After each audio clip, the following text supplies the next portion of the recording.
الحمد لله نحمده ونستعينه ونستغفره ونؤمن به ونتوكل عليه ونعوذ بالله من شرور أنفسنا ومن سيئات أعمالنا من يهده الله فلا مضل له ومن يضلل فلا هادي له وبه قال حدثنا أحمد بن أشهاب قال حدثنا محمد بن فضيل عن عمارة بن القعقاع عن أبي زرعة عن أبي هريرة رضي الله تعالى عنه وعنهم أجمعين قال النبي صلى الله عليه وسلم كلمتان حبيبتان إلى الرحمن خفيفتان على اللسان ثقيلتان في الميزان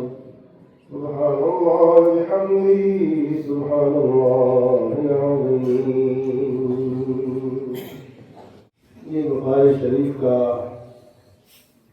بالکل آخری باب ہے.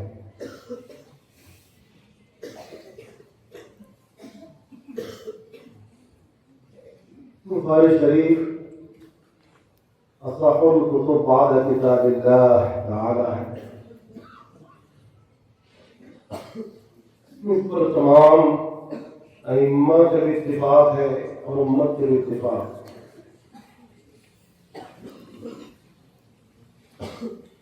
تعالیٰ جل شانہ وعمر والوں نے بخاری شریف کو اس قدر مقبولیت عطا فرمائی ہے اور امت کے قلوب میں اس کی محبت اور عظمت اور افضلیت القاء فرمائی ہے. سبحان اللہ. یہ خاص شرف اور فضیلت اس مقدس کتاب کو حاصل ہے. اس میں بہت سی باتوں کا دخل ہے. اس بات کے بھی دخل ہے کہ اس کتاب کے لکھنے والے امام حمام محمد بن اسماعیل البخاری رحمہ اللہ تعالی اعلیٰ درجے کے متقی انسان پرہیزگار انسان تھے. اللہ سے ڈرنے والے تھے. آپ کے تقوی اور پرہیزگاری کے بہت سے واقعات مشہور ہیں. حضرت امام نے یہ عمل خالص اللہ کے لیے کیا. خدمت حدیث اور بندہ حدیث کے اندر فنا تھا. حدیث کا عشق اور تعلق ان کو بہت زیادہ تھا. آپ نے خدمت حدیث کو ذریعہ معاش نہیں بنایا تھا بلکہ خالص اللہ کی رضامندی کے لیے یہ کام کیا تھا.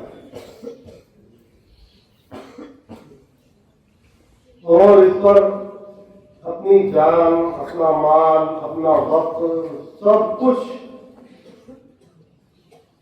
آپ نے خرچ کیا. علم حدیث پاک کے حصول میں بچپن ہی سے آپ مشغول ہو گئے تھے اور ان دیار کے علماء سے خوب استفادہ کرتے. اس وقت بخارا شریف کا ایک پورا علاقہ علماء کبار سے بھرا ہوا تھا، مشائخ عظام سے بھرا ہوا تھا. حدیث کے علماء، تفسیر کے علماء، تصوف کے علماء، وہاں ہر فن کے آدھار بخارا شریف تو مرکز تھا، علم کا مرکز تھا۔ امام ابو حفص جبیر رحمۃ اللہ علیہ جو علم فقہ میں سے ہے، امام محمد رحمہ اللہ تعالی کے خاص شاگرد ہیں۔ وہ ان کے تلامذہ کہ وہاں بہت حضرات موجود تھے۔ امام حارثی سبزمونی، استاد سبزمونی، استاد کبیر، بہت بڑے عالم ہیں فقہ حنفی کے، ان کا مرکز تھا، وہ بھی وہیں تھے۔ علماء احناف کا تو وہ مرکز رہا ہے۔ تو علم فقہ کا بھی مرکز تھا، حدیث کا بھی مرکز تھا، تصوف کا بھی مرکز تھا، وہ پورا علاقہ۔ وہاں بکثرت علماء تھے، ان سے آپ نے علوم حاصل کی، برکات حاصل کی، اور اپنے دیار کی علماء سے فارغ ہو کر آپ مصر گئے، شام گئے، بغداد گئے، عراق گئے، تمام بلاد اسلامیہ جہاں بھی کوئی عالم موجود تھا وہاں کے آپ نے اخبار۔ اس وقت بغداد شریف میں امام احمد بن حنبل جیسے امام کا دور تھا، ان کی خاص شاگردی اختیار کی۔ حضرت امام احمد بن حنبل رحمۃ اللہ علیہ کو حضرت امام بخاری رحمۃ اللہ علیہ سے خاص قربت، استاد کی نظر میں بھی آپ بہت ہی زیادہ محترم شان، وہ بھی اپنے شاگردوں کو بہت چاہتے ہیں۔ آپ کی لیاقت اور قابلیت کو دیکھ کر ہر استاد آپ سے بے انتہا محبت کرتا۔ حضرت امام احمد بن حنبل تو اجازت فرماتے تھے، محمد ابن اسماعیل یہی رہو، آپ بغداد میں ہی قیام کرو، ہمیں چھوڑ کر خراسان کے علاقے میں، اپنے علاقے میں مت جاؤ۔ حضرت امام بخاری رحمۃ اللہ علیہ بعد میں اس پر افسوس سے اظہار بھی کرتے تھے کہ میں نے کاش کی یہ بات اہمیت سے لی ہوتی تو فتنے واقع ہوئے ان سے محفوظ رہتا اور وہیں قیام کرتا تو اچھا تھا۔ حضرت امام احمد بن حنبل رحمہ اللہ تعالی آپ سے خاص محبت رکھتے، اپنے اساتذہ کی نظر میں آپ بہت محبوب تھے۔ یہ اس علمی کمال کی وجہ سے جو اللہ نے آپ کو دیا، بچپن ہی سے آپ بہت احادیث یاد کرتے تھے، جب جایا کرتے تھے پڑھنے کے لیے اپنے ساتھیوں کے ساتھ، جو ان کے ساتھی احادیث لکھا کرتے تھے اور آپ ویسے ہی احادیث کو سنا کرتے تھے۔ ایک بار ساتھی کہنے لگے کہ آپ کچھ لکھتے تو ہیں جیسا ہم لوگ لکھا کرتے ہیں، آپ کو بھی لکھنا چاہیے، بغیر لکھ کے آپ کو کیسے یہ چیزیں محفوظ ہوں گی، یاد رہیں گی؟ آپ اپنا وقت ضائع کر رہے ہیں۔ حضرت امام نے ان کی باتیں سن کر فرمایا، جب بار بار ان کے ساتھی ان کو تنگ کرنے لگے، کہنے لگے کہ آپ یہ ایسا کرتے ہیں، لکھتے نہیں ہیں اور اسباق میں جاتے ہیں اور ان پر چلے آتے ہیں. تو آپ نے فرمایا اچھا بتاؤ، مجھے سناؤ وہ احادیث، ورنہ میں آپ کو سناؤں، زبانی سناؤ. جو احادیث آپ نے لکھی ہیں وہ آپ کو کچھ یاد کی ہے کہ نہیں؟ آپ حضرات نے لکھا ہے، بہت اچھا ہے، مگر کچھ یاد بھی کیا ہے کہ نہیں کیا؟ یاد کرنا، یاد رہنا تو بڑا کام ہوتا ہے. اچھا میں سنا دوں آپ کو جو کچھ اس عرصے میں اساتذہ نے احادیث بیان فرمائی ہیں، میں سنا دوں. جب انہوں نے یہ فرمایا تو ساتھی دیکھنے لگے کہ ہاں ضرور سنا. ساتھیوں کو دیکھنا تھا، جاننا تھا، امتحان میں لینا تھا. آپ نے سنانا شروع کیا. تو اس عرصے میں جتنی روایات اساتذہ نے بیان فرمائی وہ تقریباً 15,000 احادیث ہوتی. آپ نے وہ جملہ روایات سنا دی، آپ سناتے چلے گئے. ساتھی یہ دیکھ کر حیران ہو کہ اللہ اکبر کبیرہ، ایسا حافظہ ہے ہمارے اس ساتھی کا، ہمارے تو خیال میں بھی نہیں تھا. یہ درجے کے انسان ہے، درجے کے ساتھی. تو یہ بات ساتھیوں کو تعجب میں ڈالنے والی تھی اور حیرت کرنے والی تھی. ایک بات آپ اپنے استاد حضرت محمد بن سلام کے پاس اسباق کی شرکت کے لیے گئے ہوئے تھے. اسباق کے بعد سے آپ اپنی ضروریات کے لیے باہر سے ہی نکلے. اس درمیان میں استاد گرامی کے پاس ایک مہمان آئے.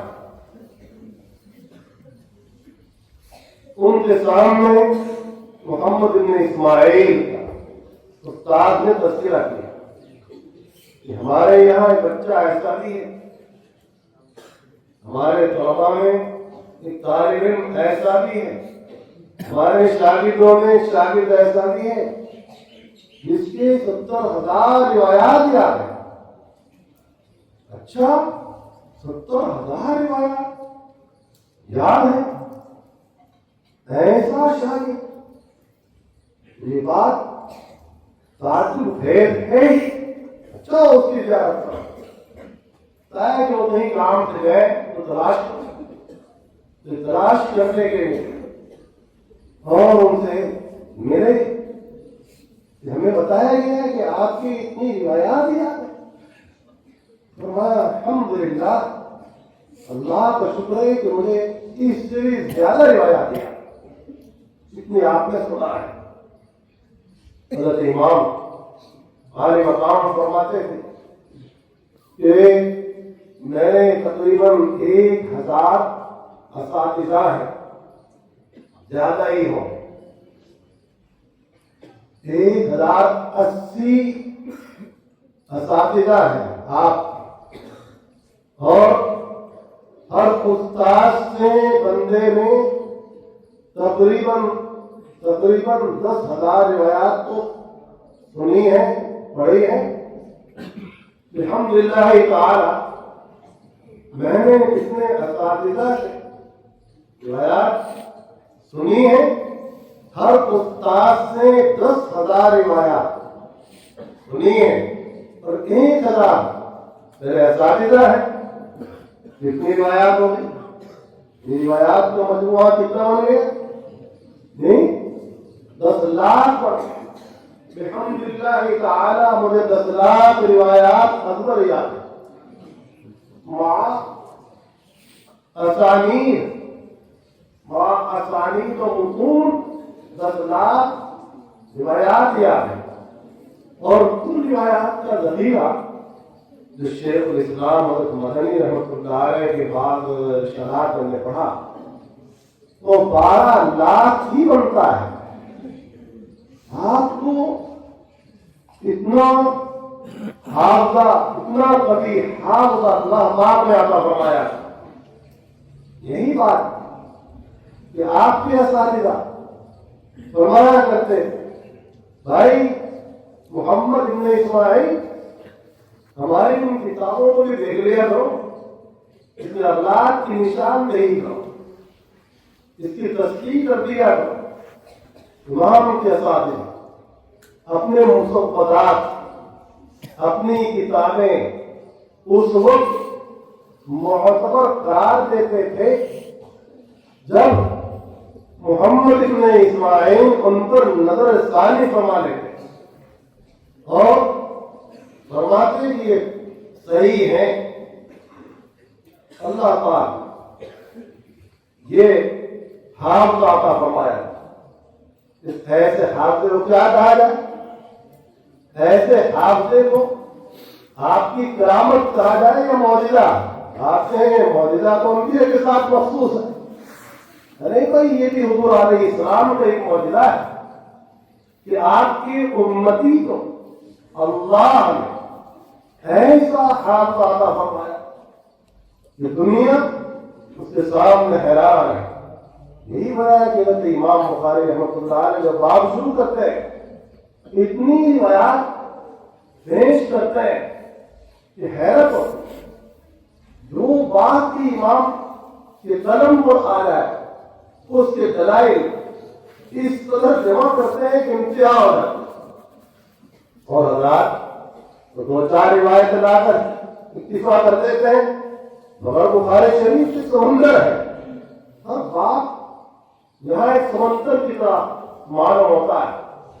حضرت امام بخاری رحمۃ اللہ علیہ کہ حافظی کی جب شہرت پھیل گئی تو آپ کی دیار کے علماء بھی حیرت میں پڑ گئے اور امتحان لینے کے چکر میں پڑ گئے کہ ویسے ہی دعویٰ کرتا ہے طالب علم یا حقیقت میں ہے کہ کچھ اسی طرح بناتے سمرقند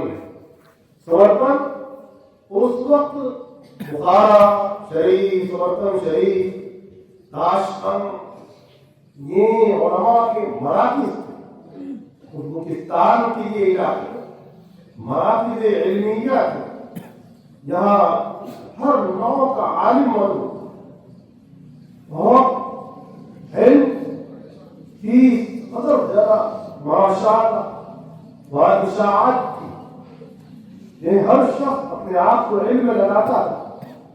400 کبار علماء تھے اس وقت، اور کتنے ہوں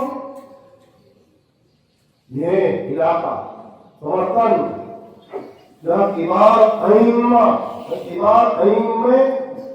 فقہ حدیث تصوف پیدا ہو، ابن النقیب جیسا عالم تفسیر کا اسی علاقے کا، جنہوں نے تفسیر پر تقریباً 95 جلدیں لکھی۔ ان کی تفسیر بقول حضرت علامہ مولانا عبد الحی لکھنوی رحمہ اللہ تعالیٰ کی 95 جلدوں میں، نام بڑا عالم، اور ایک کتاب القند جو علماء سمرقند تقریباً 30 جلدوں میں تو وہ بھی ہو، اس نے علماء سمرقند کے حالات بہت تفصیل کے ساتھ بیان کی، نادر ہے یہ کتاب۔ تو ایسے ایسے علماء تھے،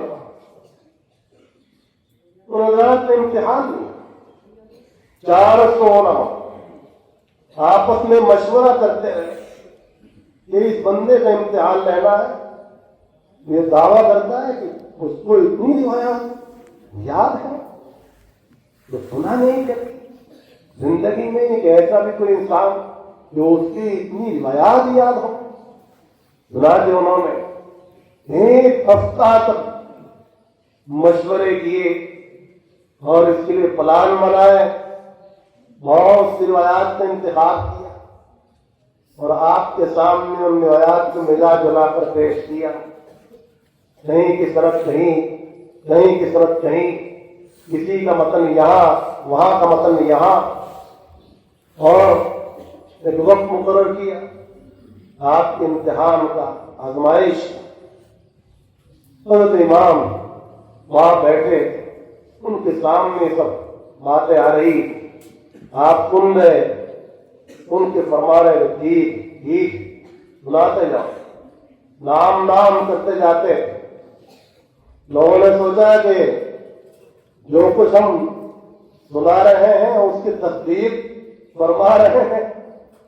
جب وہ فارغ ہو تو حضرت امام نے وہ تمام روایات جو انہوں نے سنائی تھیں وہ بھی سنائی، جو انہوں نے سنائی تھی جس طرح سنائی خلق خلق کر کے وہ بھی سنائی، اور پھر ان کو صحیح بھی سنایا کہ یہاں آپ نے یہ غلطی کی صحیح ہے، یہاں آپ نے یہ غلطی کی صحیح ہے۔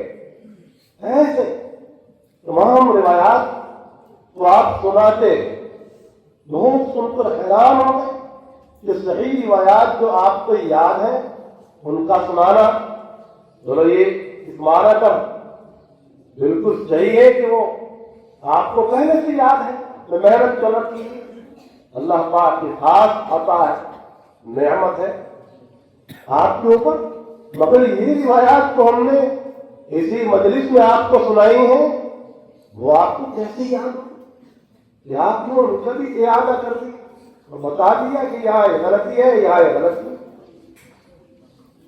اللہ پاک کی شان ہے۔ ایسے ہی ایک واقعہ بغداد شریف میں پیش آیا، حافظے کے امتحانات، وہاں بھی بہت سے علماء بہت سی روایات کی اسانید ملا جلا کر پیش کی تھی، آپ نے ان کو بھی سنا اور صحیح روایات کی بھی سنا۔ ایک بار آپ بصرہ تشریف لے، بصرہ کوفہ، بصرہ تو اس وقت مراکز علم ہی آتے، وہاں جب آپ پہنچے ازدحام اکٹھا ہو گئے محمد ابن اسماعیل کی زیارت کے لیے، ایک عالم اکٹھا ہو گئے۔ آپ خوبصورت بھی بہت، بخارا کے حضرات خوبصورت بھی ہوتے ہیں، بہت خوبصورت بھی، نوجوان شاب النشا فی عبادت اللہ، قرآن پاک کا نور، حدیث پاک کا نور آپ کے چہرے انور پر چمکتا تھا۔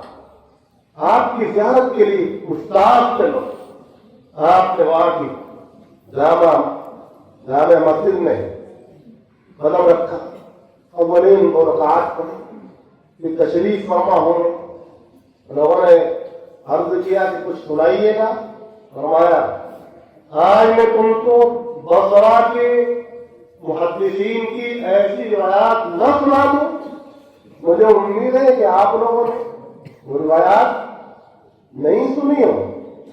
یہ سن کر لوگ حیران ہو گئے۔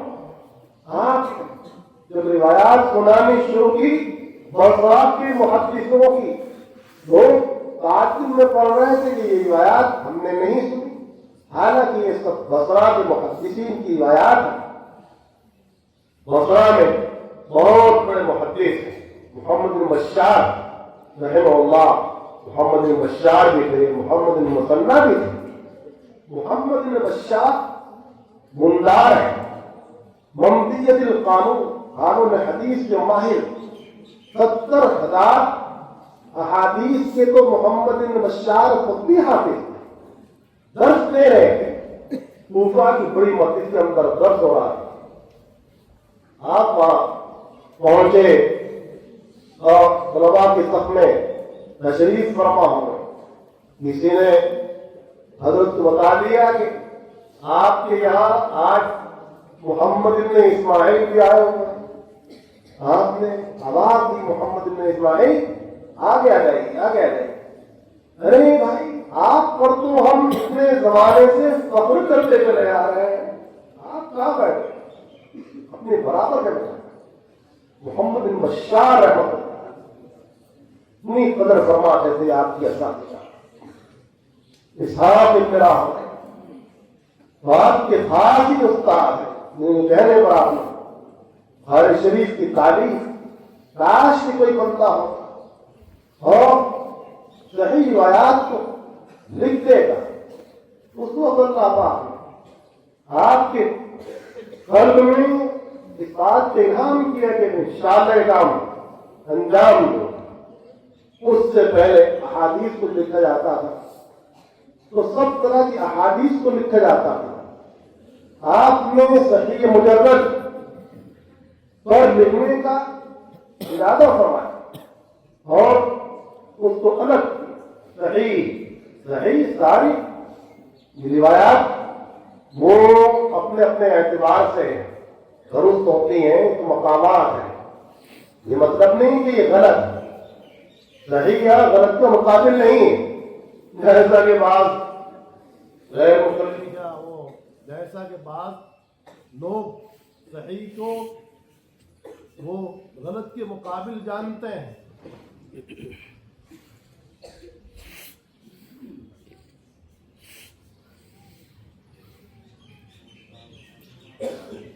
یہاں صحیح کا لفظ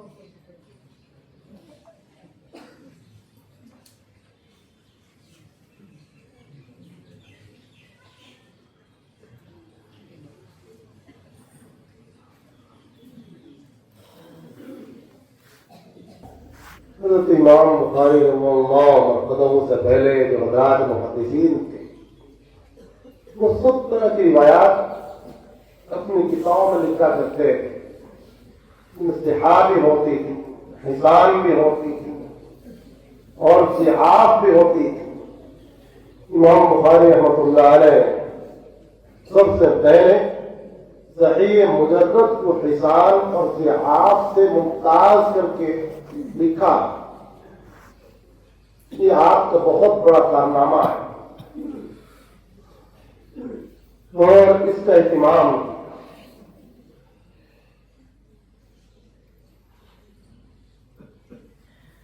اس میں آپ ضباط الغیات حسان کو امام ترمذی رحمۃ اللہ علیہ نے زیادہ جمع کیا، وہاں صحاح بھی ہے۔ یہ مطلب نہیں کہ وہ صحاح سے خالی ہے۔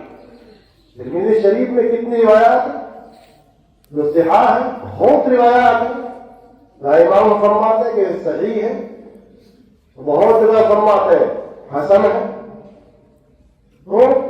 لیکن یہاں جو روایات ہیں وہ صحیح کے درجے میں ہے، صحیح مجرد وہ آپ نے سب سے پہلے لکھا، اس لیے آپ کا مقام بہت بلند ہے۔ امام رحمہ اللہ تعالی نے جو کارنامے انجام دی حدیث میں، جو آپ کی تعریفات تو بہت ساری ہیں۔ امام بخاری رحمۃ اللہ علیہ نے تاریخ الکبیر بھی لکھی۔ کمال کی بات یہ کہ تاریخ الکبیر آپ نے چاند کی روشنی میں بھی لکھی، رات کے اندر آپ کی نظر بھی اتنی کبھی کہ چاند کی روشنی میں بھی آپ تصنیف فرما لیا کرتے، شوق ذوق کی بات۔ بس امام بخاری رحمہ اللہ تعالی نے جس دور میں علم حاصل کیا، غربت کا دور تھا، فقر و فاقے کا دور تھا، مجاہدات کا دور تھا، آج تو ماشاءاللہ طلباء کے لیے راحت کا دور ہے اور سہولت کا دور ہے اور ہر طرح کی انہیں فراغت ہے، ہر طرح کی فراغت ہے۔ خالص کیا علم حاصل کرنے کے لیے ہی وہ فارغ۔ اس دور میں کہاں یہ باتیں ہوتی تھیں؟ گنگوئی رحمۃ اللہ علیہ کا دور، نانوتوی رحمہ اللہ تعالیٰ کا دور دیکھیے کہ وہ دور مشکلات کا دور تھا، فقر و فاقے کا دور تھا، غربت کا دور تھا۔ ہمارے اکابر کی بھی یہی حالت تھی، ان کے طالب علم کا دور آپ پڑھی، انہوں نے بھی اسی طرح سے علم حاصل کیا تھا۔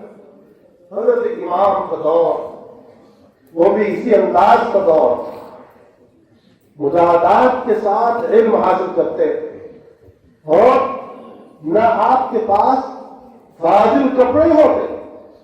ایک بار امام بخاری رحمۃ اللہ علیہ نے اپنے کپڑوں کو دھویا اور پھر غائب سے ساتھیوں نے کہا کہ محمد ابن اسماعیل کہاں چھپ گئے ہیں، نظر ہی نہیں آ رہے۔ معلوم ہوا کہ کپڑوں کے سوکھنے کا انتظار کر رہے ہیں، جب وہ کپڑے سوکھیں گے تو پہنیں گے پھر آپ آئیں گے۔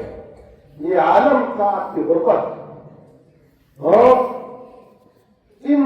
مجاہدات کے ساتھ آپ نے علم حاصل کیا، واقعی جو مجاہدات کے ساتھ علم حاصل کرتا ہے اس کے علم میں برکت ہی تو علم مجاہدہ چاہتا ہے، محنت چاہتا ہے، العلم بین مجاہدتین، علم مجاہدوں کے درمیان ہی حاصل ہوتا ہے، تحصیل کے اندر مجاہدہ، پھر استعمال میں مجاہدہ۔ بایزید بستانی فرمایا کرتے ہیں میں نے 30 سال کے مجاہدات کے بعد یہ بات حاصل کی کہ علم سے زیادہ سخت کوئی چیز نہیں۔ ہم لوگ تو علم کو سب سے آسان سمجھتے ہیں نا، حضرت بایزید بستانی فرماتے ہیں 30 سال کے بعد اس نتیجے پر پہنچا کہ علم سے زیادہ سخت کوئی چیز نہیں، علم کے حاصل کرنے میں مجاہدہ اور اس کے استعمال کرنے کے اندر مجاہدہ، بہت بڑی ذمہ داری علم کو حاصل کرنا اور پھر اس کو صحیح پہنچانا امت تک ہے۔ تو امام بخاری رحمہ اللہ مرتضی کو اللہ پاک نے جو شان عطا فرمائی، مقبولیت کی، اس کے پیچھے مجاہدات کی، آپ کی مجاہدات کی بڑی داستان ہے۔ ان مجاہدات کے لیے اثرات، تقوی طہارت کے لیے اثرات، اور اوپر سے جو اہتمام تھا ہر حدیث کے لکھنے کا، غسل فرمایا کرتے ہیں، پھر 2 رکعات پڑھتے تھے، پھر اللہ سے استخارہ کرتے تھے، توجہ اللہ فرماتے ہیں۔ تو کس قدر اہتمام، کس قدر توجہ اللہ آپ کو اس کتاب میں رہا، سبحان اللہ سبحان اللہ۔ اتنا اہتمام جس عظیم شخص نے کیا وہ اس کی ہی برکت ہے کہ اللہ پاک نے اس کتاب کو یہ مقبولیت عطا فرمائی اور محبوبیت عطا فرمائی۔ حضرت امام رحمہ اللہ تعالی تو آپ کا بھی ایسے ہی ملا، اوپر سے تقویٰ اور طہارت اور علمی ثقافت کی حفاظت کی آپ نے۔ معلوم ہوا کہ علماء کو اپنی علمی شان کا تحفظ بھی کرنا چاہیے۔ ایک بار آپ کشتی میں سفر کر رہے ہیں، آپ کے پاس مال کی اچھی خاصی مقدار بھی، تو وہاں ایک شخص نے دیکھا کہ بندے کے پاس کچھ دراہیم ہے، دنانیر ہے۔ اس بندے کی نیت میں فرق آیا اور اس نے ڈرامہ رچا، ایک چال چلی، کہا کشتی والوں میری اتنی رقم گم ہو گئی ہے، اتنے پیسے میرے گم ہو گئے۔ اسے جان لیا تھا کہ اس بندے کے پاس یہ رقم موجود ہے، جب میں یہ کہوں گا اور تلاشی لی جائے گی اور اس بندے کے پاس یہ دنانیر اور دراہیم نکلیں گے تو میں ان پر بآسانی قبضہ کر لوں گا۔ جب لوگوں نے بات سنی کہا اچھا تلاشی لی جائے۔ تلاشی کا عمل شروع ہوا، ہوتے ہوتے وہاں لوگ جب تلاشی ہو رہی تھی، امام کا نمبر بھی آنے والا تھا، آپ نے اپنا نمبر آنے سے پہلے وہ ساری کی ساری رقم اپنے جیب سے نکال کر دریا میں ڈال دی، اس انداز سے کسی کو پتہ بھی نہیں چلا، کسی کو اس کا احساس بھی نہیں ہوا۔ اور جب تلاشی ہوتے ہوتے آپ کے پاس بات پہنچی تو وہاں کچھ بھی نہیں تھا۔ وہ بندہ دیکھ کر حیران ہو گیا کہ میرا سارا ڈرامہ اور سارا یہ عمل تو، ساری چال بیکار ہو۔ بعد میں اس نے پوچھا کہ تمہارے پاس جو رقم تھی اس کا کیا ہوا؟ کہا کیسی رقم کیا کے بارے پوچھ، آپ نے جو یہ عمل کیا تھا یہ اپنی علمی ثقافت کو بچانے کے لیے کہ آج اگر میرے پاس سے وہ پیسے نکل گئے ہیں تو میرے ہی، میرا یہ بات کہوں گا کہ میری رقم ہے، کچھ یقین کریں گے، اور کوئی یقین نہیں کریں گے، پھر اس کی بات پہ یقین کریں گے کہ وہ کہہ رہا تھا کہ میری رقم ہے اور ان کے پاس نکلی واقعی ہے، ثابت ہے، ایک داغ لگ جائے گا۔ امام بخاری رحمہ اللہ مرتضی تو اللہ پاک نے فوراً یہ بات القا کی اور آپ کو اس سے بچایا۔ معلوم ہوا کہ علماء کو اپنی علمی ثقافت کی حفاظت کی بہت ضرورت ہے۔ اللہ پاک نے امام بخاری رحمۃ اللہ علیہ تو کامل اور مکمل بنایا تھا، کامل و مکمل، كان البخاري حافظا ومحدثا جمع الصحيح مکمل التحریر۔ آپ کامل و مکمل، آپ نے اس مقدس کتاب کو ایسے جمع کیا، میلادہ صدق ومدت عمرہ عاش حمیدہ وانقضى فی نوری۔ آپ کی پوری زندگی صدق و صفا سے عبارت تھی، تقوی اور پرہیزگاری سے عبارت تھی، اور کتنی بار آپ کو نبی پاک علیہ السلام کی زیارت ہوتی تھی، آپ کو ہی معلوم ہے۔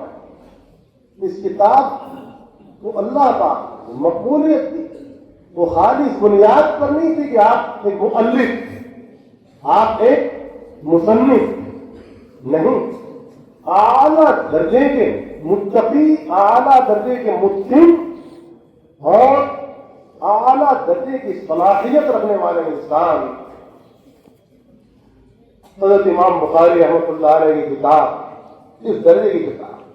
ایک شخص کہتے ہیں کہ میں حرم شریف میں آرام کر رہا تھا، خواب میں کیا دیکھتا ہوں کہ نبی پاک علیہ السلام تشریف فرما ہے اور فرما رہے ہیں ان کا نام لے کر، اے ابو ذر، کب تک تم شافعی کی کتاب پڑھتے رہو، ہماری کتاب بھی تو پڑھ لیا کرو۔ ہم نے آپ سے کیا، یا رسول اللہ کی کتاب کون سی؟ فرمایا جس کو محمد ابن اسماعیل نے لکھا ہے وہی تو ہے ہماری کتاب۔ محمد ابن اسماعیل نے اس کتاب کو لکھا، وہ ہماری ہی کتاب ہے۔ حضرت عبداللہ شاہ ولی اللہ صاحب رحمۃ اللہ علیہ نے اپنے کاش میں بیان کیا کہ آپ علیہ السلام کی زیارت کا شرف حاصل ہوا، میں آپ کے سامنے حاضر ہوں، آپ سے پوچھ رہا ہوں یا رسول اللہ، جو کچھ محمد ابن اسماعیل البخاری آپ سے روایت کرتے ہیں وہ سب صحیح ہے؟ آپ علیہ السلام نے فرمایا بالکل، وہ سب صحیح ہے، جو کچھ انہوں نے مجھ سے روایت کی وہ بالکل صحیح ہے، ایسے ہی جو کچھ مسلم شریف میں وہ بالکل صحیح ہے۔ تو اس کتاب کی مقبولیت ویسے ہی نہیں ہے بھائی، اللہ پاک نے اس کتاب کو اعزاز بخشا، جیسا امام مالک رحمۃ اللہ علیہ نے فرمایا کہ میں نے موطا کو لکھا تھا تو مدینہ پاک کے 70 علماء فقہا کے سامنے موطا کو پیش کیا اور سب نے اتفاق کیا کہ آپ کی کتاب نہایت شاندار۔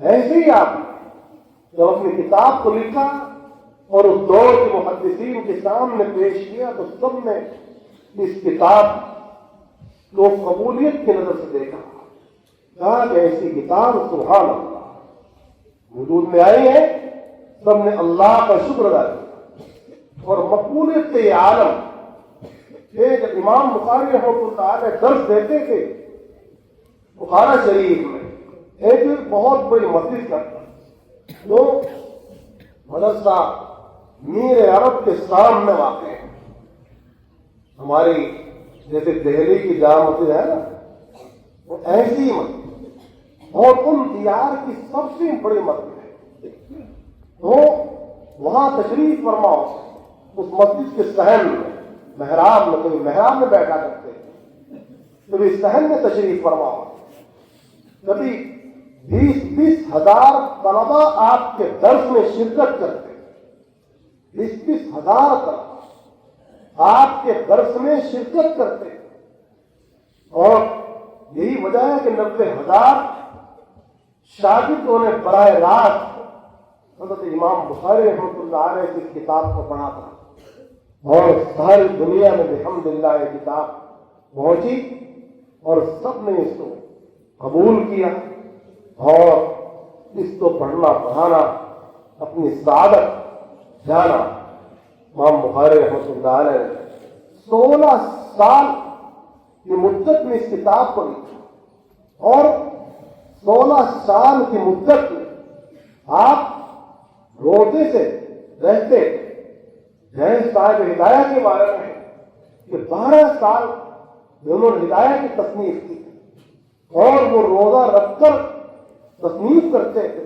امام بخاری رحمۃ اللہ علیہ بھی اس مدت میں روزے دار رہتے تھے اور اس کتاب کی تصنیف فرمایا کرتے تھے۔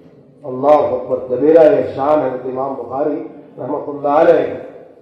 سبھی تو علماء کہا کرتے تھے، اس دور کے علماء سبھی کہا کرتے تھے، امام مسلم جیسے فرمایا کرتے تھے، مجھے موقع دیجیے کہ میں آپ کے ہاتھوں کا بوسہ لوں، آپ کے پاؤں کا بوسہ لوں، ہم نے آپ جیسا کوئی انسان نہیں ہے۔ ایک بات، آپ کا تذکرہ آپ نے اپنے استاد علی بن المدینی رحمہ اللہ تعالیٰ کا تذکرہ کیا، علی بن المدینی، جن سے تقریباً 200 روایات حضرت امام نے اپنی کتاب میں ذکر کی، اور ان کو بہت اہمیت دیا کرتے تھے، ان کی بڑی تعریف تھی۔ جب یہ بات امام علی بن المدینی کو پہنچی کہ آج محمد بن اسماعیل بخاری نے میرے بارے میں یہ کہا ہے، تو فرمایا ہاں یہ بات تھی کہ میں دنیا کے اندر جس عالم کے پاس پہنچا ہوں وہاں مجھے ان کا روح محسوس نہیں ہوا۔ ہاں میں جب میں اپنے استاد محمد نے وہ امام علی بن المدینی کی خدمت میں جاتا ہوں تو ان کا علمی روح مجھ پر چھا جاتا ہے، یہ بات فرمائی، اور اس قسم کی تاریخی جملے فرمائے۔ استاد گرامی نے فرمایا، ارے بھائی محمد بن اسماعیل بخاری کی کیا بات کرتے ہو، اللہ کی قسم ہم نے ان جیسا دوسرا انسان نہیں دیکھا، اور اگر میں یہ کہوں کہ خود انہوں نے اپنے جیسا کوئی دوسرا انسان نہیں دیکھا تو یہ بات بھی کوئی غلط نہیں ہو۔ امام علی بن المدینی رحمۃ اللہ یہ فرما رہے ہیں ہم نے ان جیسا انسان نہیں دیکھا، اور خود انہوں نے اپنے جیسا کوئی انسان نہیں دیکھا۔ اللہ پاک نے امام کو اس انداز کا عالم بنایا تھا، اور ان کو اندر علمی، عملی، اخلاقی سارے کمالات رکھے ہوئے تھے۔ اسی بات سے اللہ تعالیٰ نے کتاب کو بھی یہ مقبولیت عطا فرمائی۔ کیا فرمایا آپ نے آخر میں اپنی کتاب کو کہاں ختم فرمایا؟ فرماتے ہیں وَنَضَعُ الْمَوَازِينَ الْقِسْطَ لِيَوْمِ الْقِيَامَةِ، ہم نے رب تعالیٰ فرماتے ہیں کہ ہم میزانوں کو رکھیں گے، انصاف والی میزانیں ہوں گی یوم القیامہ، قیامت کے دن۔ حضرت امام بخاری رحمۃ اللہ علیہ آخر میں یہ بات کیوں رکھا، آپ نے اس کے انتخاب کیوں کیا؟ جو بھی باب لاتے اسی کے بارے میں یہ سوال ہوتا ہے کہ آپ اس بات کو آخر میں کیوں رکھا ہے؟ سوال تو وہاں بھی ہوگا تھا جو آپ یہاں کرنا ہے۔ حضرت امام کتاب التوحید میں وہ صرف باطنہ کی تردید کرتے چلے آ رہے ہیں نا، تو معتزلہ کی تردید کرتے آئے ہیں، جہمیہ کی تردید کرتے آئے ہیں، قدریہ کی تردید کرتے آئے ہیں، اور اہل قدر و جبر کی تردید کرتے آئے ہیں۔ حضرت امام بخاری رحمۃ اللہ علیہ کا جو سلسلہ چل رہا ہے وہ یہاں بھی ہے۔ حضرت اقدس شاہ صاحب رحمۃ اللہ علیہ، علامہ کشمیری اس بات کو بھی اسی سے جوڑتے ہیں جیسا کہ حضرت امام نے اپنی پوری کتاب میں کتاب التوحید کا عنوان یہ ہے، کتاب التوحید والرد علی الجہمیہ، یہ کتاب الرد علی الجہمیہ۔ جہمیہ نے توحید کے سلسلے میں جو گڑبڑ کی تھی ان کی تردید، کچھ فرقوں نے ایمان کی تشریح غلط کی۔ حضرت امام بخاری رحمۃ اللہ علیہ نے کتاب الایمان میں ان کی خبر لی جو ایمان کی تشریح میں کیا غلط نظریہ رکھتے تھے۔ خوارج ہے، معتزلہ ہے، درگانیہ ہے، جہمیہ ہے، کتاب الایمان میں سب کی خبر لی ہے نا آپ نے۔ ایسی کتاب التوحید تو ایمان کے باب میں، توحید کے باب میں جن فرق باطلہ نے غلط نظریات اختیار کیے، پہلے اپنا کوئی نظریہ قائم کر لیتے ہیں اور پھر اس کے مطابق آیات کو، روایات کو منطبق کرتے ہیں۔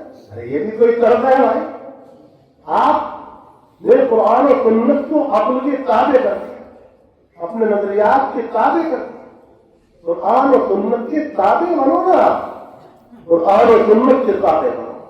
حضرت امام بخاری رحمۃ اللہ علیہ فرق باطلہ کو نہیں چھوڑتے، تو کتاب الایمان میں جیسے فرق باطلہ کی آپ نے تردید، ان کے نظریات کا غلط ہونا ثابت کیا اور کہیں بھی آپ نے لچک نہیں پڑتی، فرق باطلہ کے سلسلے میں کہیں بھی آپ نے کوئی لچک کتاب الایمان میں نہیں برتی۔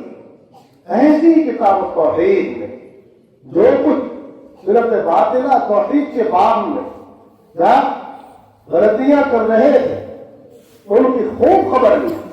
اللہ کی صفات، اللہ کی عظیم صفات کا انکار کرتے ہیں، اللہ کی عظیم صفات کا انکار کرنے کے بعد کوئی توحید باقی رہ جاتی؟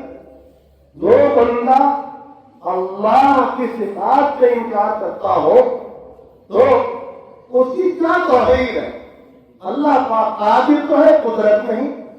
اللہ پاک حی ہے، قیوم ہے، مگر حیات نہیں، قیومیت نہیں۔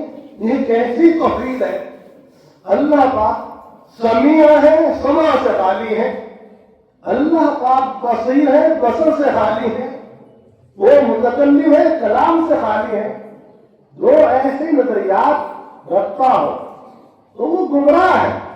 اللہ کے عظیم صفات کا انکار کرنا یہ بہت بڑی گمراہی ہے۔ چاہے صفات سبع کا انکار ہو، حیات کا، قدرت کا، ارادے کا، علم کا، سمع کا، بصر کا، یا دیگر اور صفات کا انکار، کسی بھی صفت کا انکار کرنا یہ بہت بڑی گمراہی ہے۔ اللہ کی ذات کے ساتھ یہ صفات قائم ہے۔ تو حضرت امام بخاری رحمۃ اللہ علیہ اس بات کو بھی اسی سے جوڑ رہے ہیں بقول شاہ صاحب کشمیری رحمۃ اللہ علیہ۔ یہ اس کا تعلق ہے، اللہ پاک متکلم ہے، ان کا کلام قرآن پاک میں ان کا کلام ہے، احادیث قدسیہ بھی ان کا کلام ہے۔ موسیٰ علیہ السلام سے اللہ پاک نے کلام کیا، جنت میں اللہ کا کلام ہوگا، حشر میں کلام ہوگا۔ امام بخاری رحمۃ اللہ علیہ اللہ کے کلام کو ثابت کرتے چلے آئے اپنی پوری کتاب التوحید میں، اور اس کے لیے ایک باب میں اور اس کے لیے کتنے ابواب لائے، کیونکہ یہ فرق باطلہ اللہ پاک کی صفت کلام میں بہت زیادہ گڑبڑ کر رہے تھے۔ اس لیے امام بخاری رحمۃ اللہ علیہ اس بات کو بڑی قوت سے ثابت کیا۔ اللہ کا کلام قرآن پاک کیا اللہ کا کلام ہے اور غیر مخلوق ہے۔ حق تعالی شان ہو اپنی کیا اپنی صفات کے ساتھ موصوف ہے، قدیم ہے، قدیم بالذات ہے، قدیم بالصفات ہے، ازلی ہے، ابدی ہے۔ جیسے ان کی صفات جیسا کہ وہ اپنی صفات عظما کے ساتھ مخلوق کو پیدا کرنے سے پہلے موصوف تھے، ایسے ہی اب بھی ہیں۔ اللہ کی صفات وہ ان کی ذات سے ایک لمحے کے لیے بھی الگ نہیں کیا جا سکتا۔ اللہ کی ذات مستقل ہے، اللہ کی صفات بھی ان کے ساتھ قائم ہے۔ ان گمراہوں نے کیا کہا؟ گمراہی کی بات کی کہ اللہ کی صفات ان کی ذات سے الگ ہے، اور اللہ کی صفات کو ماننا 99 خداؤں کو ماننا ہے۔ اللہ کے 99 نام ہیں، جیسا کہ حدیث پاک میں آئے ان للہ اسما مئۃ اسم الا واحد، اللہ پاک کے 99 نام ہیں۔ ان ظالموں نے کہا کہ اللہ پاک کی 99 ناموں کو ماننا، گویا 99 خداؤں کو ماننا۔ حضرت امام بخاری رحمۃ اللہ علیہ آیات کے ذریعے سے ان کی تردید، امام جہاں تک ممکن ہوتا ہے اپنی بات کو قرآن پاک سے ثابت کرتے ہوئے چلتا ہے، روایات سے ثابت کرتے ہوئے چلتا ہے۔ آپ نے پوری بخاری شریف یہ طرف دیکھا نا، ہر بات کو ثابت کیا ہے، آپ نے ہر بات کو ثابت کیا ہے قرآن پاک سے۔ قرآن پاک اللہ کا کلام ہے، اللہ پاک بڑی گواہی کس کی ہو سکتی ہے؟ اور حدیث پاک سے ثابت ہے۔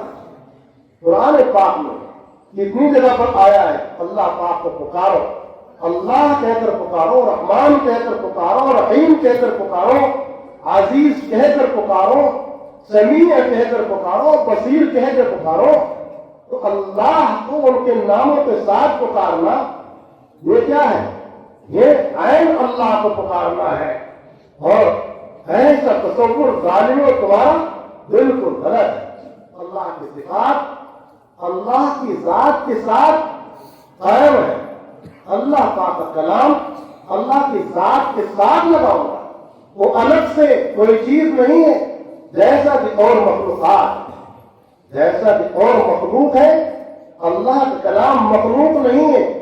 یہ بات امام بخاری رحمۃ اللہ علیہ ثابت کرتے چلے آئے، اور یہی نظریہ امام احمد بن حنبل رحمہ اللہ، اور یہی نظریہ رہا تمام وقت کے علماء تک، آج تک اہل سنت والجماعت کا یہی عقیدہ ہے، یہی عقیدہ تھا امام ابو حنیفہ رحمۃ اللہ علیہ، یہی عقیدہ تھا امام ابو حنیفہ کے تلامذہ کا، یہی عقیدہ تھا جملہ محدثین کا، جملہ مفسرین کا، اللہ کا کلام غیر مخلوق ہے۔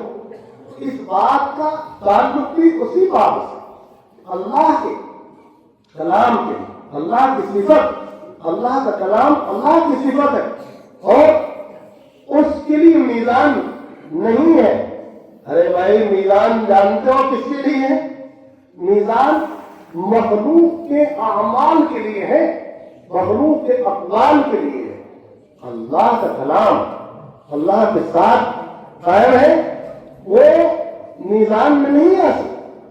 اللہ کے میزان میں مخلوق کے اعمال اور اقوال افعال تولے جا سکتے ہیں، لیکن اللہ کا کلام وہ میزان میں تولا نہیں جا سکتا۔ اس بات کو بیان کیا، تو یہ وہی بات ہے جو پہلے سے چل رہی ہے اللہ کے کلام کے سلسلے میں، کلام کی انواع اور اقسام کے سلسلے میں یہ باتیں چل رہی تھی، یہ بھی اس کا جز ہے۔ اور اس سلسلے میں امام احمد بن حنبل رحمہ اللہ تعالی اور کیسے عظیم ابتلاءات اور آزمائشوں کا دور گزرا ہے، مگر واہ، امام احمد بن حنبل کی ہمت اور عظیمت سبحان اللہ کیسی تھی کہ آپ نے تمام تکالیف کو برداشت، لیکن حق کے اظہار سے آپ پست نہیں ہوئے، خاموش نہیں بیٹھے۔ وہاں اس وقت کی حکومت بھی معتزلہ کی حکومت ہی تھی، اور وہی ذہن تھا، وہی دماغ تھا، حکومت کی سپورٹ تھی، حکومت کی طاقت تھی اس معتزلہ فرقے کے ساتھ میں اور ان کے مطلب کی اشاعت کے ساتھ میں. لیکن امام احمد بن حنبل جو علماء حق کے ترجمان یہی بات کہتے رہے. چنانچہ ایک بار آپ کا مناظرہ ہو گیا بادشاہ کے دربار میں، مامون الرشید جو مناظرہ تھا، سامنے معتزلی عالم تھا اور ادھر حضرت امام احمد بن حنبل رحمہ اللہ تعالیٰ. تو درمیان مناظرے کی اس شخص نے ایسی آیت کہا جس نے استدلال کیا اس نے قرآن پاک کی مخلوق ہونے پر، واللہ خالق کل شیء، یہ خلق کل شیء بہت سی آیات میں خلق کل شیء بھی آیا اور خالق کل شیء بھی آیا. تو اس نے کہا کہ آپ بتائیے کہ قرآن پاک کی شے ہے کہ نہیں ہے؟ تو اب قرآن پاک بھی اس کے اندر آتا ہے کہ نہیں آتا ہے؟ امام احمد بن حنبل تو اللہ پاک نے الہام کی اور آپ نے برجستہ آیت پڑھی کہ جب اللہ پاک نے اپنا عذاب بھیجا قوم عاد پر احقاف میں، وہاں ان تمام کو تباہ کر دیا، برباد کر دیا. اس وقت وہ اس کی حکایت کرتے ہوئے تعالیٰ جل شانہ ہم والوں نے کیا فرمایا کہ ہم نے ایسی ہوا بھیجی تدمر کل شیء بإذن ربها کہ جس نے ہر چیز کو تہو بالا کر دیا، برباد کر دیا. آپ نے فرمایا تو کیا کہتا ہے اس میں خود ذات باری تعالیٰ بھی داخل ہے کہ نزدیک یاد رکھ جس طرح یہاں اس آیت کی عموم میں ذات باری تعالیٰ داخل نہیں ہے، ایسے ہی جو آیت تو نے پڑھی ہے اس کی عموم میں قرآن پاک بھی داخل نہیں ہے. آپ نے فوراً ہی جواب دیا. تو اس معتزلی عالم کے بعد حضرت امام احمد بن حنبل رحمہ اللہ تعالیٰ کی اس استدلال کو کوئی جواب نہیں تھا اور وہ حیران رہے اور وہ نادم اور شرمندہ ہوا. اس کے پاس کوئی جواب نہیں تھا. ساری مجلس پر ایک سناٹا جاری تھا اور مجلس برخاست ہو گئی. یعنی معتزلی عالم کو اس کی حکومت میں اور اس کی تمام آوان انصار کی موجودگی میں آپ نے لاجواب کر دیا. جب حکومت دیکھا کہ یہ بندہ علمی دنیا کے اندر قابو میں نہیں آ سکتا، پھر ان کو پریشان کیا اور ان کو سزائیں دی. جب ظالموں کے پاس اپنی بات ان کی باتوں کے سارے جوابات دے دی جاتے ہیں اور باب حق اور باب باطل کو جب اپنے دلائل سے خاموش کر دیتے ہیں، پھر وہ اپنی بیجا طاقت کا استعمال کرتے ہیں. تو امام احمد بن حنبل رحمہ اللہ تعالی کو جیل میں ڈال دیا گیا اور آپ پر سزائیں جاری کی. آپ کی بدن مبارک کا کوئی بھی حصہ ایسا نہیں تھا جہاں کوڑے نہ پڑے، یہاں تک کہ چہرے اقدس پر بھی کوڑے پڑے. حضرت امام کیا جب یہ حالت گزر رہی تھی امام پر، امام شافعی رحمہ اللہ تعالی نے اپنے خاص شاگرد کو وہاں بھیجا تھا، اپنا اپنا خاک دے کر ایک پرچہ دے کر بھیجا امام احمد بن حنبل پر. جب تکالیف کا دور آپ نے پرچہ دیکھا، پڑھا، دار قطار رونے لگے. تو دیکھنے والا بھی اس نے کہا کہ کیا بات ایسے لکھی کہ آپ پر گریہ طاری ہوا. اس نے ایک بشارت لکھی کہ میں نے رسول اللہ صلی اللہ علیہ وسلم آپ نے دیکھا، آپ نے فرمایا کہ احمد سے کہو کہ جمع رہے، اپنے کاغذ پر جمع رہے اور اسے جنت کی بشارت ہے. یہ دیکھ کر میں رو رہا ہوں. اور آپ نے اس بشارت لانے والے کو اپنا کرتا جو پہنے ہوئے اللہ وہی عنایت فرمایا. یہ کرتا جب امام شافعی کے پاس پہنچا تو آپ نے دھو کر اس کا پانی استعمال کیا. اللہ کو کر دیا. امام شافعی رحمۃ اللہ استاد امام احمد بن حنبل رحمۃ اللہ علیہ. تو امام احمد بن حنبل قدس سرہ پر اس مسئلے کے اندر کیونکہ اطلاعات کا دور گزرا تھا تو اس لیے وہ کوئی لچک برداشت نہیں کرتے تھے. لفظی بالقرآن مخلوق کہنا بھی پسند نہیں کرتے تھے. بس دونوں بات کو صاف ستھری بات کو کہ قرآن پاک اللہ کا کلام ہے اور غیر مخلوق ہے. امام بخاری رحمۃ اللہ علیہ پر بھی اس سلسلے کے اندر بہت کچھ گزرا ہے. تو اس لیے امام اس مسئلے کو خاص طور پر بخاری شریف کے آخر میں بہت سارے ابواب لا کر احاطہ کیا آپ نے اللہ کے کلام کا. اللہ کا کلام جتنی انواع کے ساتھ کی ہے وہ سب صفت ہے باری تعالیٰ کی اور اللہ کا اپنی صفات کے ساتھ مستقل ہے اور خالق ہے. نہ اللہ پاک کسی کے مخلوق ہے اور نہ اللہ کی صفات میں سے کوئی صفت مخلوق ہے. اللہ پاک کی ذات کے ساتھ قائم ہے. یہاں امام بخاری رحمۃ اللہ علیہ کوئی بات کو ثابت کرتے چلے آ رہے ہیں. یہ شاہ صاحب رحمۃ اللہ علیہ نے سمجھا تھا اس کا خلاصہ جمہور محدثین شراح یہ فرماتے ہیں. امام بخاری رحمۃ اللہ علیہ نے اس باب میں جو ذکر کیا وہ میزان اس بات میزان کو ثابت کرنا چاہتا ہے کیونکہ معتزلہ میزان کے منکر تھے جیسا کہ معتزلہ نے اور بہت سی جگہ انکار تعامل کیا. رؤیت باری تعالیٰ کا انکار کیا انہوں نے حوض کا انکار کیا. بعض معتزلہ حوض کا انکار کر رہے ہیں. کئی خوارج انکار کر رہے ہیں.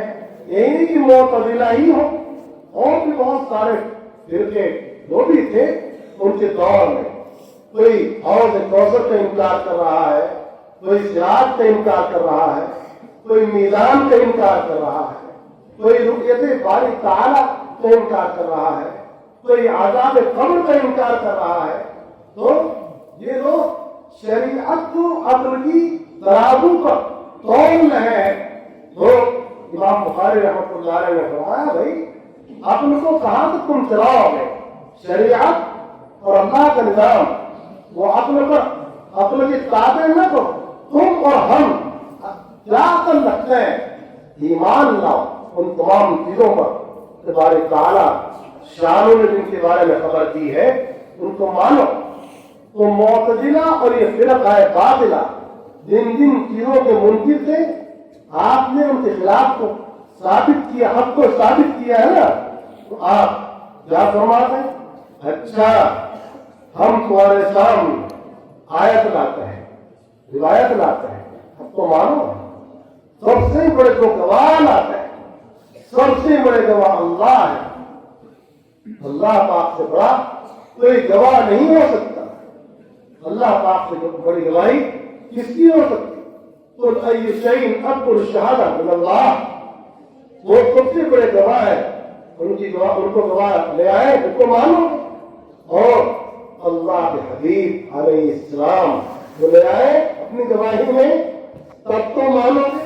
چنانچہ آپ آیت لائے میزان کو ثابت کرنے کے لیے, آپ آیت لائے وَنَضَعُ الْمَوَازِينَ الْقِسْطَ لِيَوْمِ الْقِيَامَةِ کہ ہم میزان کو رکھیں گے. ایک میزان ہوتی ہے, بہت ساری میزانیں ہوتی. جمہور علماء یہ کہتے ہیں کہ ایک ہی میزان ہوتی اور یہ ایک میزان اتنی بڑی میزان ہے کہ خود یہی ہزاروں لاکھوں میزانوں کے قائم مقام ہے. اس لیے یہاں جمع کا صیغہ اس کی عظمت کی وجہ سے لایا گیا. جیسے کہ قال شام بہت جگہ کیا یہ انداز استعمال فرماتے ہیں. نوح علیہ السلام کیا اتنے طویل عرصے تک آپ نے دعوت کا کام, تبلیغ کا کام کیا, 950 سال, 1400 سال تو نوح علیہ السلام کی عمر شریف, 950 سال آپ کی تبلیغ کی مدت ہے. تو اتنی مدت میں کتنے انبیاء علیہ السلام آتے جو دعوت تبلیغ کا وظیفہ انجام دیتے. اللہ پاک نے ان کے تعلق سے فرمایا کہ قوم نوح نے بہت انبیاء کو جھٹلایا، کذبت قوم نوح المرسلین، قوم نوح نے مرسلین کی تکذیب کی، حالانکہ وہ تو نوح علیہ السلام ہے، تو نوح علیہ السلام تنہا ایک جماعت کے قائم مقام قرار دے دیے گئے ہیں، اور یہ انداز اب تعالی شانوں نے استعمال کیا، اور جگہ پر بھی آپ دیکھتے ہیں یہ سیغہ جمع کا سیغہ تعظیم کے لیے لایا جاتا ہے، یہاں بھی یہی بات تعظیم کے اعتبار سے آپ نے موازین کا، اور یہ میزان حقیقت میں میزان امام راضی رحمۃ اللہ علیہ بہت بڑے امام ہیں، یہ فرماتے ہیں کہ میزان بھی متعدد ہوں، اور کیا آپ دنیا میں دیکھتے ہیں نا کہ مختلف چیزوں کے تولنے کے لیے میزانیں الگ الگ انداز کی ہوں، سونا چاندی تولنے کی میزان الگ ہے، اور لوہا تولنے کی میزان الگ ہے، اور گنا تولنے کی میزان الگ ہے، سڑکوں کو تولنے کی میزان الگ ہے، تو دنیا کے اندر جب میزان مختلف انداز ہو سکتی ہے اللہ پاک کے آگے ہو سکتی ہے، اشخاص کے اعتبار سے یا اعمال کے اعتبار سے وہاں میزانیں ہوں، اور کیا اعمال قلوب کی الگ میزان ہو، اعمال لسان کی الگ میزان ہو، اعضاء کے اعمال کی الگ میزان ہو۔ امام راضی رحمۃ اللہ علیہ نام بڑا عالم، تفسیر کا اللہ، اور سارے علوم میں کمال عطا فرمائے۔ ایک بار امام راضی رحمۃ اللہ علیہ کو شوق ہوا تصوف کا، اور آپ نے سوچا کہ بہت دن ہو گئے پڑھتے پڑھاتے، وقت گزر گیا، سارے علوم میں ہم گھس رہے ہیں، اب ادھر بھی توجہ کرنی چاہیے۔ جب آپ کے دل میں یہ خیال پیدا ہوا ہے درمیان میں کہ میں طریقت کی طرف، تصوف کی طرف بھی توجہ کروں، تو آپ اس دور کی مشائخ کے پاس گئے، آپ نے نظر ڈالی تو آپ کو زیادہ عقیدت شیخ نجم الدین گبرا رحمۃ اللہ علیہ سے محسوس ہوئی، اور آپ ان کی خدمت میں پہنچے، اور شیخ نجم الدین گبرا رحمۃ اللہ علیہ سے ملاقات ہوئی، کون ہے؟ میں ہوں، تعارف ہوا، اچھا بڑے عالم ہیں، صاحب علم و فن ہے، وہی ان کی شہرت ہے؟ جی حضرت آپ کی خدمت میں آیا، کیا شہرت؟ چھوڑیے شہرت وہرت کو، آپ کے خادم بننے آیا ہوں اور آپ کو کچھ سیکھنے آیا ہوں۔ اچھا بہت اچھا، آپ سیکھیں گے، میرے پاس وقت لگائیں گے کچھ؟ جی ہاں آپ کے پاس ضرور وقت لگاؤں گا، کچھ سیکھوں گا۔ ارے بھائی آپ تو مولوی آدمی ہو، میں عالم آدمی ہوں، علامہ آدمی ہوں، نبھا سکو گے ہماری باتیں؟ ہماری باتیں تو سیدھی سادھی ہوتی ہیں، معلوم نہیں آپ کی سمجھ میں آئیں گی یا نہیں آئیں گی۔ آپ وہ تو اللہ پاک نے علم دیا ہے، چلا پائیں گے آپ ہماری باتوں کو؟ رہ پائیں گے آپ؟ کہ جی حضرت رہ پاؤں گا، رہنے کی کوشش کروں گا۔ مجھے نہیں لگتا ہے کہ آپ نبھا پاؤ گے، رہ پاؤ گے۔ نہیں حضرت رہوں گا، جب شوق ہوتا ہے تو آدمی یہ کہتا ہے کہ کوشش کروں گا، رہوں گا۔ اچھا یہ ہماری خانقاہ ہے تو آپ نے دیکھی ہے، یہاں فلاں جو کمرہ بنا ہوا ہے، یہاں لوگ چلا کرتے ہیں، ارے بھائی اپنے خادم سے فرمایا ان کو بھی ایک کمرہ بتا دو، وہاں یہ ذکر و اذکار کرنے ہیں اور کسی سے ملاقات نہیں کرنی ہے، آپ کو چلا کشی کرنی ہے۔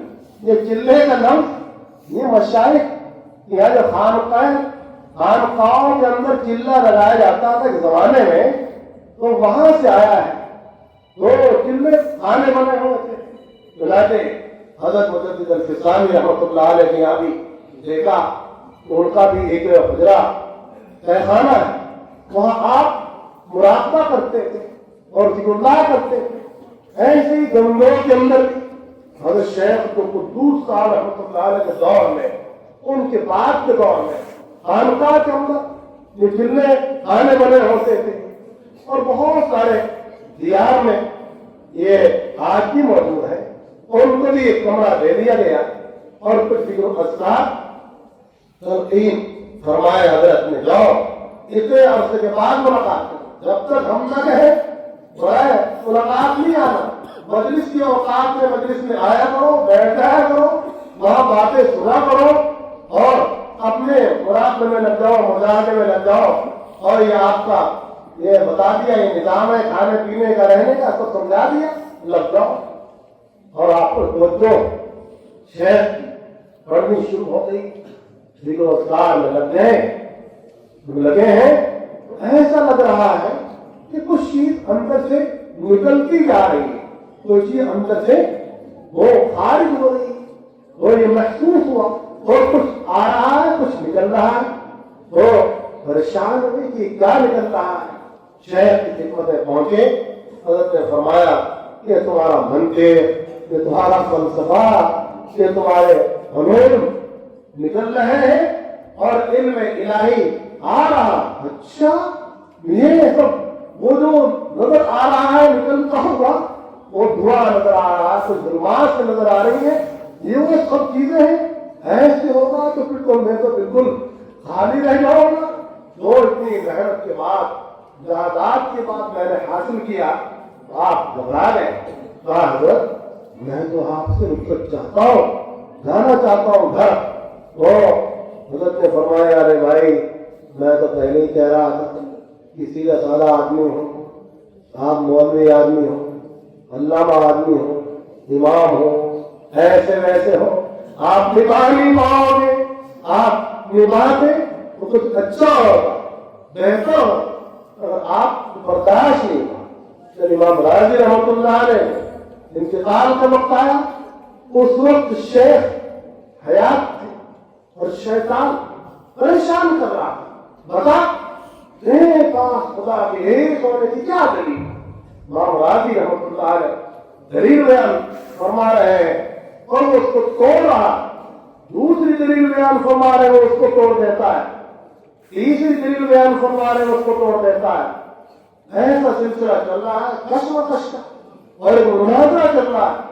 حضرت شیخ الدین کبریٰ رحمۃ اللہ علیہ تو منکشف کہ وہ بندہ جو میرے پاس آیا تھا اور درمیان میں ہی چھوڑ کر چلا گیا تھا، آج ایک پریشانی کے عالم میں اس وقت آپ وضو فرما رہے ہیں اور درمیان میں جب وضو کے دوران ہی آپ کو یہ محسوس ہوا کہ وہ بندہ پریشانی میں، آپ نے فرمایا کہہ دے کہ میں اللہ کو بغیر کسی دلیل کے ہی مانتا ہوں، واحد ہے، احد ہے، لا شریک لہ ہے۔ جب ایسے کا تو روزہ بھی گر گیا، پانی بھی گر گیا، خادم نے اٹھا کر دیا، کیا بات؟ تو پھر اس وقت آپ نے فرمایا یہ بات ہے، اس کا اظہار ہے، اور اس وقت انہوں نے یہ بات اللہ نے کان میں پہنچائی۔ لیکن آج تو موبائل کا دور ہے نا، اس وقت اولیاء اللہ تو بھی اللہ پاک نے موبائل، روحانی موبائل دیا ہوا تھا بھائی، وہ یہاں کہہ رہے ہیں، توجہ فرما رہے ہیں، مشائخ کی توجہ اپنے مریدین پر ہزاروں میل کے فاصلے سے ہی پہنچ جاتی ہے، ہزاروں میل کے فاصلے بیٹھ کر اگر شیخ کو اپنے مرید کا خیال آ جائے اور وہ کچھ توجہ کرے تو اس کے اثرات اس پر محسوس ہوتا ہے۔ حضرت مولانا شاہ عبدالرحمان بن مراد آبادی نور اللہ مرتضیٰ نے اپنے منفوذ میں فرمایا کہ ایک جانور ہے جو ہندوستان میں ایک ہی بار آتا ہے اور انڈے دے کر چلا جاتا ہے، اور پھر وہ وہیں سے بیٹھے بیٹھے اپنی توجہ سے جو گرمی ڈالتا ہے اس کے اوپر اور اس سے بچے پیدا ہو جاتے ہیں۔ بڑے عجیب بات ہے، تو جب ایک پرندے کے اندر اتنے اثرات ہو سکتے ہیں تو کیا اولیاء اللہ کی توجہات، ان کی روحانیت کے اثرات نہیں ہو سکتے؟ تو امام راضی رحمۃ اللہ علیہ پر توجہ ہو رہی ہے شیخ، اور فرما رہے ہیں کہ کہہ دے غیر دلیل کے معنی، تو اتنی صحبت اللہ کے دوستوں کی، اتنی صحبت امام راضی رحمۃ اللہ علیہ کو یہ جو صحبت حاصل ہوئی، یہ بھی کیا کتنی کارگر ثابت ہے۔ یک زمانہ صحبت با اولیاء،